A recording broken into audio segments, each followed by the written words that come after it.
Hello साथीहरू, नमस्ते। स्वागत छ प्रेमा मगर युट्युब च्यानलमा। म हुँ प्रेमा मगर फम्ची रोल्पादेखि। आज हामी सायङ र म भिडियो अपन गर्दैछौँ। तपाईहरू सबैजना सन्चै हुनुहुन्छ होला? कहाँ के कस्तो हुनुहुन्छ?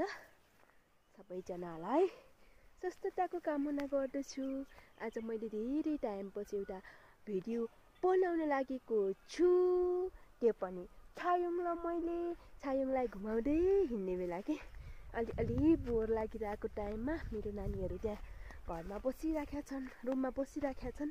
खेलिराखेको टाइममा यसो टाइम मिलाएर एउटा भिडियो बनाउन हिँडेको।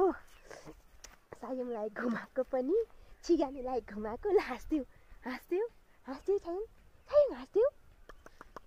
हेलो हाँस्दिउ न, हाँस्दैन हो। पुरै प्यासीतिर हेर्नु त, यतातिर जताततै माथितिर जौँ छ, तलतिर गाउँ छ, सब पाक्न थालेको छ। अनि यो ठ्याक्कै तल्लोतिर यहाँ मामाहरूको घर मुनतिर पुरै आलु पकेज एरिया छ। यहाँ चाहिँ प्याज सब्जीहरू लगाउनु भएको छ, माथि आलु छ। अनि यता फेरि जौँ पनि छ, जौँ पनि राम्रै छ। अनि पुरै आलुमा सिँचाइ भइराखेको छ। सबै ठाउँमा फिरफिरे घुमिरहेछ कि छिरिरिरिरिरि फिरफिरे घुमिरहेछ। यसैको मैले भिडियो लिँदैछु। यो चाहिँ एउटा मेरो सानो मिनी ब्लग हो, छोटो टाइमको लागि बनाउँदैछु। कति राम्रो छ यो। सबै ठाउँ आलु नै आलु रोप्ने हो नि त। आम्दानी पनि यति धेरै हुन्थ्यो, सबैजनाले रोप्नु भयो। तर अरू ठाउँमा जौँ छ, जौँ त हेर्नु पुरै सुकेर यस्तो भइसकेको छ, टोपीभित्रै पाकिसकेको छ कि टोपी खोलेकै छैन सिजन आइसकेपछि पनि। अनि उतातिर आलुहरू यति दामी छ, दामी। तराईको जिल्लाहरूमा चाहिँ गर्मी चढिसक्यो होला। हाम्रोतिर अहिले चिसो नै छ। मौसम पनि पुरै यस्तो गरिराखेको छ, हुस्सु लागेर कुहिरो बादल भएको कि हुस्सु लाग्यो। काठमाडौँतिर धेरै वायु प्रदूषण भएको छ अरे भन्ने कुरा सुनिन्छ। त्यही भएर हो कि यतातिर पनि यस्तो मौसम पुरै रुन्चे मौसम छ। दिउँसो चाहिँ अलिअलि पानी परिराखेको थियो, त्यसैले पनि होला कति अल्छी लाग्दो मौसम छ। चिसो नै छ है हाम्रोतिर त। अझै यो पुरानो ज्याकेट ओढेर हिँड्ने टाइमै छ, ज्याकेट नै ओढ्नुपर्छ। हेर्नु त आलु यति राम्रो छ। वाउ, कति फलेको होला है, कति फलेको होला है साथीहरू हो। छायुङ कति फले होला है छायुङ यो आलु। पुरै आलु, वाउ दामी आलु। पछि यो आलु फलेको टाइममा हामी खन्न आउन पर्छ है। त्यतिखेर एउटा फेरि भिडियो बनाउनु पर्छ।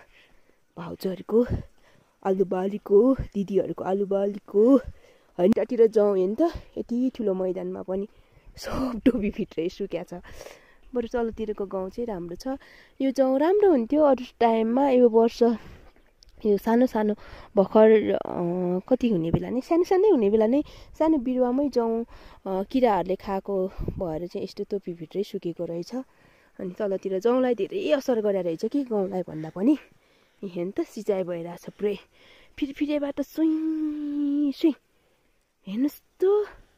अम्म कति दामी सिन आइरहेछ। ठ्याक्कै तलतिर खेतीयोग्य जमिनहरू अनि माथितिर घरहरूले भरिएको गाउँ है हाम्रो जुलबाङ गाउँ। तर के गर्नु, आफ्नो त बर्थ प्लेस उता डाँडाको उतापट्टि हो माइती गाउँ।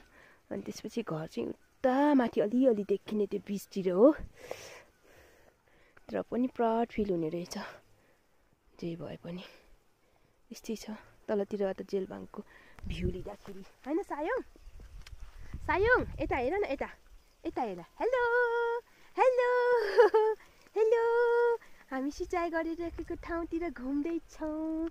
आज सायङसँग एउटा मैले ब्लग गराउन पाएँ। यसैमा म धेरै खुसी छु होइन। खुसी छु भन न।